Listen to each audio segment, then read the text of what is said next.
Hey, welcome to The Explainer. Today, we're going to tear down one of the oldest, yet most powerful, and honestly still incredibly common types of cyber attacks out there, the injection attack. So, to get us started, just picture this for a second. What if, instead of typing your password into a login form, you could just ask the form to hand over everyone's password? Yeah, it sounds completely nuts, right?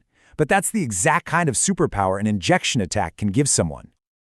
So how on earth does that even work? Well, it all boils down to a single, fundamental confusion, a moment where a computer program can't tell the difference between simple data and a direct order. At its absolute core, an injection attack is what happens when an application gets tricked.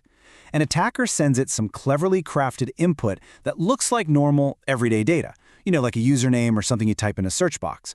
But hidden inside is a set of instructions. The program just blindly runs those instructions, and that's when the walls come tumbling down. And believe me, this trick is incredibly versatile. It's not just one thing. You've got SQL injection, which targets databases, command injection, which goes right for the server's operating system, and code injection, which messes with the application itself. It's the same deceptive principle, just aimed at different targets. To really truly get this, we're going to perform an autopsy on the most famous or infamous of them all, SQL injection. You'll often hear it called SQI. This little string of characters right here, it might look like gibberish, but it is a perfectly crafted skeleton key.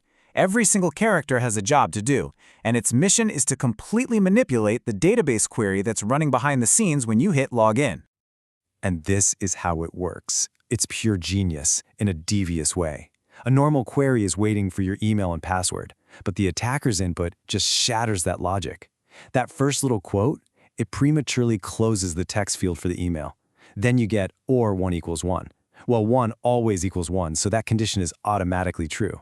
And that hash symbol at the end, that's the knockout punch. It tells the database to just ignore everything after it, including the part that checks the password. So the query becomes, hey, find me a user where 1 equals 1. And guess what? That's true for every single user in the database. But here's the thing. Just getting past the login screen, that's just the appetizer. Once an attacker is in, the real mission begins. They're looking to steal sensitive data. We're talking user lists, passwords, credit card numbers.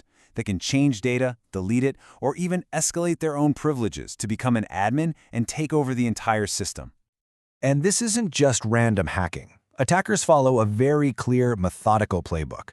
First, they probe the system for any place they can inject their code. Any input field is fair game. Then, they figure out the specific syntax they need to break the query. After that, they choose their payload. That's the actual malicious command they want to run. And finally, they launch the attack and exploit the hole. And this is how they level up. After bypassing that login, an attacker might use a command like union select. This lets them basically staple their own malicious query onto the end of the application's legitimate one. In this case, they're asking the information schema, which is kind of like the database's own table of contents, to just give them a list of all the table names. Once they have that, it's only a matter of time before they find the juicy tables full of usernames and passwords. But this whole attack pattern goes way, way beyond just databases. You can use the exact same core idea to hijack the entire operating system of a server. The principle is identical, but the target is totally different. SQL injection uses database queries to steal data. Command injection, on the other hand, uses shell commands to take over the machine itself. Instead of tricking the database, you're tricking the application into running commands directly on the server. Different weapon, same strategy. Data that gives orders. Here's a super simple example. Let's say a website has a feature where you can type in a domain name and it'll king it to see if it's online. An attacker might type in google.com, but then add a pipe symbol and the command sleep5. That pipe symbol basically tells the system, hey, after you do the first thing, run this second command. If the server suddenly takes an extra 5 seconds to respond, boom, the attacker knows it's vulnerable and can start trying much, much more dangerous commands. Okay, so this all sounds pretty bad. How do we actually defend against it? Well, thankfully, there's a really powerful time-tested solution. It's all about building an unbreakable wall that separates code from data. This little snippet of code right here shows you the root of all evil for this vulnerability.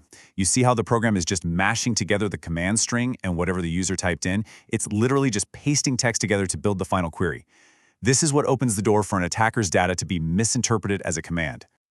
Now look at this. This is the right way. See the difference? It's subtle, but it is everything. The command and the user's input are sent separately. The command is a template with a placeholder, and the user's input is supplied as a completely distinct piece of information. This technique is called a parameterized query, and it is the absolute silver bullet for stopping SQL injection. Here's why it works. The database gets the command template first and prepares it. Only after that does it receive the user's data and safely plug it into the placeholder. Because of that strict separation, the database knows the user input is just data. It is literally impossible for it to be accidentally executed as a command. So, if the solution is so simple and so effective, you gotta be asking, why are injection attacks still one of the most common vulnerabilities we see in the wild today? Well, the answer is that the attack surface on modern applications is just massive. Attackers aren't just looking at the username and password fields anymore, they're testing every single place a program takes input. We're talking about parameters in the URL, hidden form fields, the cookies that your browser stores, even the technical headers your browser sends with every single request. Any one of these is a potential doorway. And here's what really makes this dangerous today: automation. Attackers aren't sitting there manually typing these things one by one. No way. They're using incredibly powerful, free tools like SQL Map that can automatically scan a website, find dozens of different types of injection flaws, and exploit them in minutes. It lets them probe thousands of sites for these old, but clearly still very effective, vulnerabilities. When you boil it all down, injection attacks thrive on one simple, catastrophic failure: confusing data with a command. And as our digital world gets more and more complex, it really forces us to ask a pretty critical question. In a world that is completely built on data, are we really sure we know what our code is actually listening to?